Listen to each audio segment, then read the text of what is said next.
انا لما طلعت من السجن كان عندي مشكله في المحكمه وكده يعني. وكنت واخد حكم 6 شهور وعليا غرامه 10000 جنيه. حلو كلام. الحاجه التانية ان انا الفتره اللي فاتت اللي ما دخلتش معاك فيها كان عندي دور برد فيروس ما تفهمش كان ايه. المهم كنت مش قادر يعني باخد نفسي بالعافيه، وما كانش في دواء جايب معايا اي نتيجه خالص. اضف الى ذلك ان انا مديون برقم لناس معينه. المهم يعني فقررت ان اكثر من الصلاه على النبي عليه الصلاه والسلام. دايما بيحصل اختلاف بين الناس، الصلاة الإبراهيمية ولا الصلاة العادية. أنا بقول لك الأفضل إنك تجمع بين الاتنين. يعني ما تقول النبي الصلاة الإبراهيمية بس وما تصليش على النبي الصلاة العادية بس، اجمع بين الاتنين. الصلاة الإبراهيمية خليها في الدعاء، السجود بين الأذان والإقامة، في الثلث الأخير من الليل خليها في الدعاء. وطول اليوم في الأوقات العادية صلي على النبي بالصيغة العادية. أنا طلعت من السجن بالصلاة على النبي بالصيغة العادية، ما كنتش بصلي على النبي بالصيغة الإبراهيمية. يعني مش لازم أصلي على النبي بالصيغة الإبراهيمية عشان ألاقي أثر، لا مش شرط. لان دي نقطه انت عارف الفرق بين الصلاه على النبي بالصيغه الابراهيميه والصلاه على النبي بالصيغه العاديه ايه؟ زي واحد صلى ركعتين بسوره البقره وال عمران، وواحد صلى 100 ركعه بقول والله احد. فاهم قصدي؟ يعني مثلا اللي صلى النبي عليه الصلاه والسلام بيقول افضل الصلاه طول القنوت، لانك تطول. وفي برضه تاني الف عيني على نفسك بكثره السجود. حلو كلام. فانت لو كان كثره السجود ليك افضل اكثر السجود، لو كان اطاله القمه الصلاه ليك افضل خلاص اطل الصلاه. ففي بعض الناس بتعجز عن الصلاه الابراهيميه او بتسرح او بتبقى تقيله او بتتوه. هل ده معناها انه يبطل صلاه على النبي؟ لا، مفيش الكلام ده. حلو كلام. لا، يصلي على النبي عليه الصلاه والسلام على قدر استطاعته. انت ما قدرتش بالصيغه الابراهيميه خليها بالصيغه الايه العاديه، لكن حاول تخلي الصيغه الابراهيميه في الدعاء. المهم يعني صلي على النبي عليه الصلاه والسلام. في خلال يومين صليت على النبي ما يعادل 32 ألف مرة بالصيغة العادية اللي هي اللهم صل وسلم على إيه؟ على محمد. النهاردة خدت براءة. تمام؟ يعني حكم ال6 شهور سجن اتشال وخدت براءة. تمام؟ وكان ما شاء عليا الله. غرامة 10000 جنيه، نزلت ل تبارك الله. 1750. تمام، الحمد لله. ادي رقم واحد. رقم اتنين ان انا خفيت من غير دواء. انا بكلمك وانا مش تعبان خالص.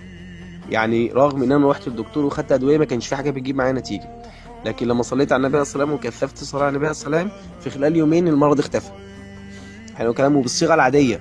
تمام. انا كنت بعمل بالصيغه الابراهيميه 150 200 مره في اليوم، اللي هي في السجود بين الاذان والاقامه، في الثلث الاخير من الليل، هي دي بالصيغه الابراهيميه. لكن الصلاه العاديه هي اللي كانت معظم اليوم، اللي هي اللهم صل وسلم على محمد. الحاجة التالتة إن في جزء من الديون اللي عليا حد سده عني. يعني أنا عندي كذا دين لحد، فوجدت شخص بيكلمني بيقول لي إيه الدين اللي فلان خلاص أنا سديته لي. فأنا اتسد عني جزء من الديون، ربنا شفاني من المرض الحمد لله. خدت براءة من السجن، وبعد ما كان عليا غرامة 10000 جنيه نزلت ل 1750. كل ده حصل في يومين ثلاثة بس بكثرة الصلاة على النبي عليه الصلاة والسلام. طبعا بصوا يا إخوة، الموضوع ده أنا وكام يوم. واللهم صل وسلم وبارك على محمد. اللي بيصلي على النبي يا إخوة في وقت الكرب الذكر بيبقى طالع من قلب في حالة اضطرار، فممكن يلاقي نتيجة من أول يوم. بخلاف اللي بيصلي على النبي عليه السلام وهو مش في كرب أو بيطلب من ربنا حاجة. الشاهد اللي أنا عايز أقوله إيه، مفيش حاجة اسمها الأثر جه في كام يوم. أنا السؤال ده بصراحة بكرهه. في واحد ممكن يجي الأثر في يوم، واحد والله ممكن يجد الأثر في ساعة، واحد يجد الأثر في شهر. لكن اللي احنا نتفق عليه ان الصلاة على النبي عليه السلام هي اعظم سبب لتحقيق اي امنية وحل اي مشكلة، ايا كانت المشكلة دي ايه. حرفيا انا مش بتكلم كلام كتب، انا بتكلم عن تجربة. انا لا انسى كان عندنا جروب بنعمل فيه ورد للصلاة على النبي بالصيغة العادية 10000 مرة في اليوم. فكان احد الناس شاف رؤية بيحكي لي ان هو داوم على الصلاة على النبي صلى الله عليه وسلم ما يعادل شهر كامل ولم يجد اثر. يعني هو قعد شهر كامل الصلاة على النبي فبس ما شافش اثر. فشاف في المنام حد بيقول له اصبر وكل امنياتك هتتحقق وكل دعواتك هتستجاب، بس اصبر على الصلاة على النبي صلى الله عليه وسلم. ما كملش كام يوم بشرني امبارح ان اهم امنية بيتمناها من 13 سنة ربنا حققها لي. تمام. وبالصيغه العاديه مش بالصيغه الابراهيميه. يعني مفيش حاجه اسمها وقف صلاه على النبي، مفيش الكلام ده. اهم شيء بص. استمر وراح تلقى استمر. الاثر والنتيجه اه باي بالظبط. صيغه بالظبط. وباي لا، عدد. اهم شيء استمر. اي حاجه، بس المقصد ايه. انت شوف، انا لو بتنفع بالصيغه الابراهيميه بالصيغه الابراهيميه قول الصيغه الابراهيميه، مش قادر بالصيغه الابراهيميه خلي الصيغه الابراهيميه في الدعاء. يعني انا بنصحك عن تجربه، وقف الدعاء. خلي كل دعائك صلاه على النبي بالصيغه الابراهيميه. طيب وفي طول اليوم خلي طول اليوم بقى بالصيغه العاديه، اللهم صل وسلم على محمد. فاهم قصدي؟ وخلي على قد ما تقدر كتر العدد. ليه؟ لان كل ما ربنا يصلي عليك اكتر كل ما تكون حل المشاكل اسرع، وفي نفس الوقت الحاله النفسيه او الراحه النفسيه نفسها بتبقى شد. يعني الناس اللي ما يعرفش الكلام ده الا اللي صلى على النبي كتير. انا سمعت قصص والله يا ابراهيم لولا اني اعرف صاحبها انا ما كنتش استوعبت اللي حصل. يعني ناس ربنا سبحانه وتعالى حللوا مشاكل من ما فيش. هو ما كانش بيعمل حاجه. في شخص انا اعرفه كان فقير جدا، فاغتنى ازاي؟ ايه سبب غنى؟ قال لي انا اغتنيت بالصلاه على النبي. قلت له ازاي؟ قال لي مش الحديث بيقول اذا يكفيك الله ما اهمك من امر دنياك واخرتك؟ اللهم صل وسلم وبارك على محمد. قلت له اه. قال لي خلاص انا قررت اخلي يومي كله صلاه على النبي بنيه ان ربنا يغنيني وما تحوجش لحد. ربنا رزقه ب$100,000، يعني بالمصري 5 مليون جنيه. والله يا ابراهيم كان عاطل وما كان بيشتغل، والله كان عاطل وما كان بيشتغل، ما كانش عنده شغل اصلا، ما كانش لاقي شغل. دلوقتي بقى مليونير بالصلاه على النبي عليه الصلاه والسلام. كان بيصلي بالصيغه العاديه 15,000 مره في اليوم. يعني بيصلي على النبي عليه الصلاه والسلام يوميا 15,000 مره بصيغه اللهم صل وسلم على محمد. الفلوس جات له لحد عنده، مش هو اللي راح لها، مش هو اللي تعب. الشاهد يا اخوه اللي انا عايز اقوله ايه؟ اللي انا عايز اوصله للناس مفيش حاجه اسمها ان انا مش عارف اصلي على النبي بالصيغه الابراهيميه يبقى وقف صلاه على النبي خالص. لا مفيش الكلام ده كلام تخريف. تمام؟ صلي على النبي باي صيغه، بس المهم تصلي على النبي عليه الصلاه والسلام. والصلاه على النبي يا اخوه فيها حل جميع المشاكل. كل الرؤى اللي بتتشاف في الصلاه على النبي مبهره. كل الناس اللي شافوا رؤى في الصلاه على النبي كانت الرؤى بتاعتهم حاجه خرافيه بكل ما تحمل الكلمة من معنى. والله العظيم لو قلت لك الرؤى اللي بتجيلي على الجروب من بعض الناس اللي بتتشاف اللي بيشوفوها في كثرة الصلاة على النبي، انت مش هتصدق. يعني حاجات اكثر من الصلاة على النبي عليه السلام. واحد تاني، واحد شاف حد في المنام بيقول له كثرة الصلاة على النبي عليه السلام سبب لتحقيق كل ما في صدرك. حلو كلام. حد تالت يجد حد بيديله ورقة في المنام بيقول له الصلاة على النبي حل لكل المشاكل. تمام؟ يعني انت حتى لو دخلت على اليوتيوب وكتبت مثلا رؤى في فضل الصلاة على النبي، انت هتسمع حاجات تشيب لها الرؤوس. انت هتسمع رؤى جبارة.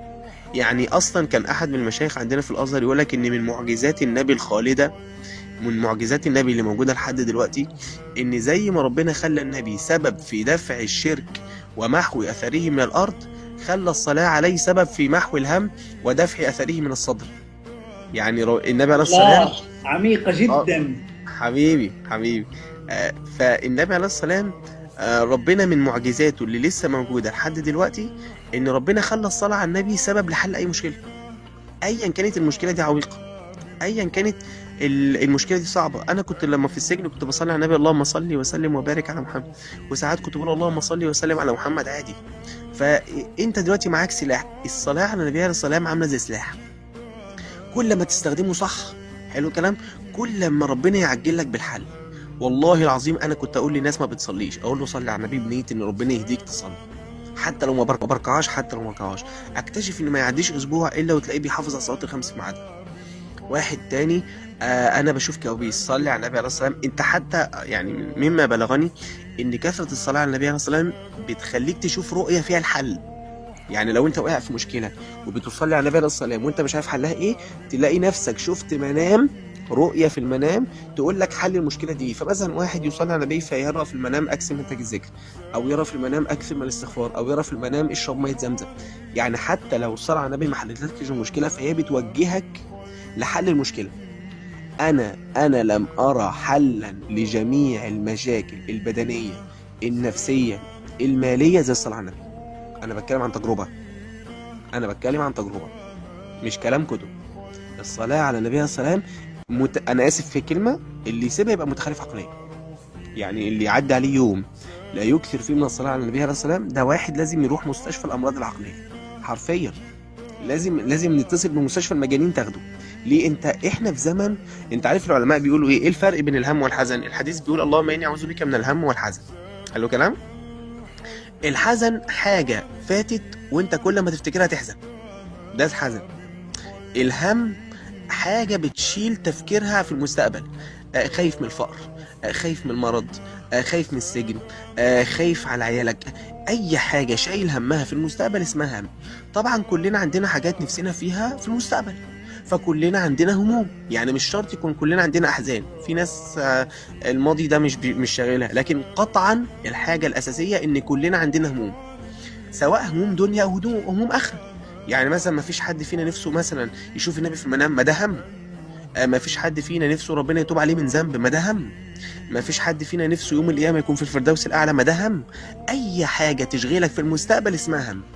من بركات أو معجزات الصلاة على النبي عليه الصلاة والسلام إن أي حاجة بتفكر فيها أو شغلة تفكيرك في المستقبل، كثرة الصلاة على النبي عليه الصلاة والسلام من أعظم الأسباب اللي بتحل لك المشكلة اللي أنت خايف منها. أنا بقول لأي حد عن تجربة، حلو كلام، امسك الصلاة على النبي كأنك لا تعلم لها لمشكلتك حل غيرها. خلي الصلاة على النبي دي نفس. اعمل لنفسك تحدي نفسك في أوراد كبيرة. يعني مثلا حط لنفسك أنا الشهر ده هصلي على النبي 500,000 مرة، بنية مثلا مثلا هم معين إن أنا مثلا أسد كل ديوني. أراهنك لو أكثرت من الصلاة على النبي صلى الله عليه وسلم. كان أحد مشايخنا في كلمة للسلف بيقول: لكل طريق مختصر، ومختصر طريق الجنة الصلاة على النبي عليه الصلاة والسلام. أنا بقول لك مختصر حل كل المشاكل الصلاة على النبي عليه الصلاة والسلام. بس المشكلة إن إحنا في مجتمع مش صعب.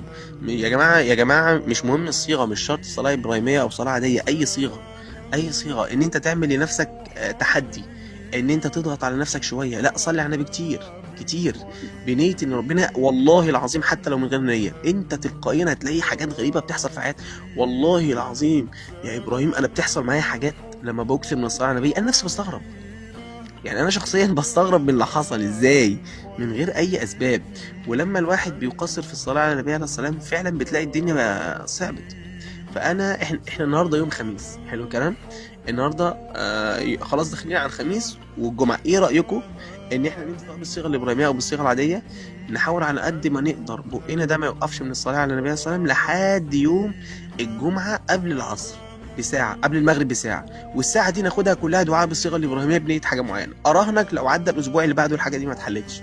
انا في يومين واحد بس، في يومين اتحلت لي 3 مشاكل اتحلت في يومين. اعمل تحدي، اضغط على نفسك. الصلاة على النبي عليه الصلاة والسلام سبب لحل جميع المشاكل. وانا عندي قصص بجميع الصيغ. يعني اللهم صل على محمد، اللهم صل وسلم على محمد، اللهم صل وسلم وبارك على محمد. وفي ناس تقول لك لازم تركيز ولا مش لازم. لا، مفيش. دي من ألعاب الشيطان. يعني في كتاب اسمه اللهم صل وسلم وبارك على محمد، كتاب ابن الجوزي كان بيتكلم فيه عن تلبيس ابليس، اسمه تلبيس ابليس. كان بيقول ان من طرق الشيطان لاغواء الناس ان هو يقنعهم ان عدم التركيز في الذكر هيخلي الثواب يضيع، فما يذكروش ربنا اصلا عشان مش عارفين يركزوا. يعني مثلا انت دلوقتي بتصلي وبتسرح. هذا فعلا اللي واقعين فيه الناس ترى، للاسف. والاسئله يعني الكثيره اللي تجيني فعلا بالزبط. انا اذا ما ركزت ما هي مقبوله، ما راح اشوف فيها اثر. بالظبط. يعني اضرب لك مثل. يعني مثلا واحد بيصلي وبيسرح، حلو الكلام. هل ده معناه انه ما يصليش عشان مش عارف يخشع؟ لا، لو خرج من الصلاه، لو ما صلاش يبقى كافر. لا، سيبك، ده الشيطان بيلعب في دماغك، حلو الكلام. انت تاخد كلامه وترميه في الزباله وكمل ايه في كثره الصلاه على النبي. تركيز بقى، مش تركيز ما يخصكش في حاجه. انت اعمل لنفسك. ربنا سبحانه وتعالى اشترط الكثرة ولم يشترط التركيز. مفيش ولا نص بيقول ان ربنا اشترط التركيز. يا ايها الذين امنوا اذكروا الله ذكرا كثيرا. اشترط الكثرة لكن لم يشترط التركيز. فاهم قصدي؟ التركيز ده هيجي مع الوقت، فاهم؟ فانت اعمل لنفسك ورد كبير من الصلاة على النبي عليه الصلاة والسلام بنية ان يكفيك الله هم الدنيا وان يغفر لك كل ذنبك. ويكون هدفك بامانه مش دنيا بس. يعني مفيش حاجه اسمها اخد مصلحتي خلاص بقى مش هبطل صلاه على النبي، لا، مفيش الكلام ده. اعمل لنفسك ورد كبير. الذكر الكتير ده هو اللي بيحل المشاكل. الذكر الكتير ده هو اللي بيعجل بالفرج. الذكر الكتير ده هو اللي بيخلي استجابه الدعاء الله اكبر بسرعه. فمفيش حاجه اسمها اصل الصيغه العاديه، اصل لازم الصيغه الابراهيميه، اصل ما اعرفش. لا، خلي الصيغه الابراهيميه في الدعاء. تاثيرها في الدعاء جامد. تمام. لكن طول اليوم خلي نفس الصيغه العاديه، اللهم صل وسلم على محمد، اللهم صل وسلم وبارك على محمد، او حتى اللهم صل بس على محمد، براحتك خالص زي ما تقدر. وانا اراهنك ان يعدي عليك شهر مع كثره الصلاه على النبي عليه الصلاه والسلام الا ولازم تلاقي معجزات، سواء بقى رؤيه، سواء مرض يتشال، سواء دعاء كنت بتدعيه من بالك سبحانه وتعالى يستجيبه لك، هتلاقي حل. اقول لك حاجه برضو من الحاجات اللي بتثبتني، حط عندك فايل على الموبايل اكتب فيه الصلاة على النبي، حلو كلام، وحط اجمع فيه كل القصص او الفيديوهات اللي انت تعرفها. كل ما يقينك او ايمانك يضعف ادخل اسمع القصص دي، اقرا القصص دي. فاهم قصدي؟ مفيش حاجه اسمها وقت. الشبهات اللي بتحصل يا اخوه، يعني احنا عاملين في الجروب عندنا، هنبدا من النهارده ان احنا نصلي على النبي عليه الصلاه والسلام مليون مره، مليون مره بالصيغه العاديه، اللهم صل وسلم على محمد، من النهارده لحد رمضان. حلو كلام، بنية ان ربنا سبحانه وتعالى يقضي لنا جميع ما همومنا، كل الهموم. يعني مثلا طبعا في واحد بقى يصلي على النبي 10000 مرة، 12000 مرة، 15000 مرة، انت وقدرتك انت وامكانياتك، بس تكون نيتك تحط الحديث اذا يكفيك اللهم اهمك من امر دنياك واخرتك قدام عينيك. حلو الكلام. اللهم صل وسلم وبارك على محمد. واول ما القصص تيجي لي انا هدخل معاك جست ان شاء الله واحكي لك كل القصص اللي وصلت لي. انا بقول للناس اعملوا الكلام ده مع نفسك. ايه المانع ان انت تحط لنفسك هدف انك تصلي على النبي عليه الصلاه والسلام مثلا في الاسبوع 70000 مره، 80000 مره، 100000 مره. حلو كلام. انت عارف يا اخوه يعني ايه كلمه هو الذي يصلي عليكم وملائكته ليخرجكم من الظلمات الى النور؟ كلمه ظلمات يعني مصيبه. الدليل على كلامي ايه؟ ربنا بيقول هو الذي ينجيكم من ظلمات البر والبحر. في اللغه العاميه عند الناس اليوم لما يكون كله مصايب يقول لك ده يوم اسود. يعني يوم اسود يعني يوم صعب، يوم كله مشاكل، يوم كله ابتلاءات. فكلمه ظلمات يعني مشقه. ظلمات لما ربنا سبحانه وتعالى بيقول هو الذي يصلي عليكم وملائكته ليخرجكم من الظلمات، الى ده النور. معناه نعم من الظلمات الى النور، معناته ان بالظبط. الصلاه على الرسول، كمل. بالظبط، معناه ان الصلاه على النبي عليه الصلاه والسلام هتطلعك من جميع انواع المصائب ايا كانت المصيبه دي ايه. فكلمه ظلمات يقصد بها مصيبه، يقصد بها بلاء عظيم. فعفوا الشخص اللي عنده مشاكل كتير، الشخص المديون، الشخص اللي ابنه مكرهه في عيشته، والله من اغرب ما بلغني ان امراه، دي قصه يعني، امراه جت دقيقة قبل عندي لا تقول القصة، حتى في سورة الجمعة وكيف هو الذي بعث في الأمين رسولا منهم يتلو عليهم آياته ويزكيهم ويعلمهم كتاب والحكمة وإن كانوا من قبل لفي ضلال مبين. بالظبط. بعض العلماء ايش يقولون؟ يقولون اللي يبغى يتعلم، يبغى يفهم، يبغى يحفظ، يبغى حياته كان في ظلام للنور، إن كان سبحان الله للعزوبية إلى الزواج، يقول عليه بالصلاة على الرسول. بالظبط. والآيات كثير في القرآن، سبحان الله. بالظبط. الشاهد ايه يا اخوه اللي انا عايز اقوله، اللي انا عايز اوصله للناس، ان ايه ربنا سبحانه وتعالى لما بينزل علينا ابتلاءات، ربنا من رحمته ما سابناش. يعني ما سابناش يعني ما نزلش علينا ابتلاء صعب وسابك، لا، ده ربنا سبحانه وتعالى اداك حل لجميع انواع البلاء، وخلى الحل ده او خلى علاج المشكله دي في شويه اذكار. بس احنا ناس غافله، احنا نايمين على روحنا، احنا مش عايزين نتعب. تخيل ربنا عمل لك ذكر بيحل لك كل المشاكل. ازاي مسلم بعد ما يعرف الكلام ده يا اللهم صل وسلم وبارك على محمد يترك الصلاه على النبي؟ يا جماعه مشكله الرزق ربنا خلاها في الاستغفار، مشكله السحر ربنا خلاها في علاج تاج الذكر، ربنا عمل لنا معظم حل اكبر مشاكل في شويه اذكار. بس المشكله ان احنا الاذكار دي ضيعناها، فكانت النتيجه ان الحياه بقت سودة. احنا شفنا ناس خرجت من السجن بالصلاة على النبي عليه الصلاة والسلام، شفنا ناس ربنا وسعها عليها بكثرة الاستغفار، شفنا ناس بمداومة على سورة البقرة ربنا شفاها من أعظم أو أخطر أنواع السحر، شفنا ناس يا إخوة من كثرة الصلاة الإبراهيمية ربنا سبحانه وتعالى استجاب لها دعائها واتجوزت شخص زي ما هي عايز. كل حاجة نفسهم فيها شوية أذكار كلام ربنا اداها لهم. احنا مقصرين لدرجة لا تكاد تتصور. خلاص بقى، عفى الله عما سلف، اللي فات مات. اعملوا ورد كبير من الاذكار، بالذات من الصلاه على النبي. الصلاه على النبي لازم تبقى راس الاذكار، لا تترك. العلماء عندنا يعني الدكتور اسماعيل مقدم من كبار علماء مصر يعني قال ان الصلاه على النبي افضل ذكر على الاطلاق بعد القران. افضل ذكر على الاطلاق هو الصلاة على النبي عليه الصلاة والسلام. انت مستوعب ان الصلاة على النبي عليه الصلاة والسلام دي هتعديك من اعظم بلاء في الدنيا والاخرة اللي هو الصراط. النبي عليه الصلاة والسلام بيقول في الحديث الطويل: ورأيت رجلا من امتي يمشي على الصراط يجثو مرة ويحثو مرة وتلسعه النار مرة، فجاءته صلاته علي فأقامته على قدميه وأمضته إلى الجنة.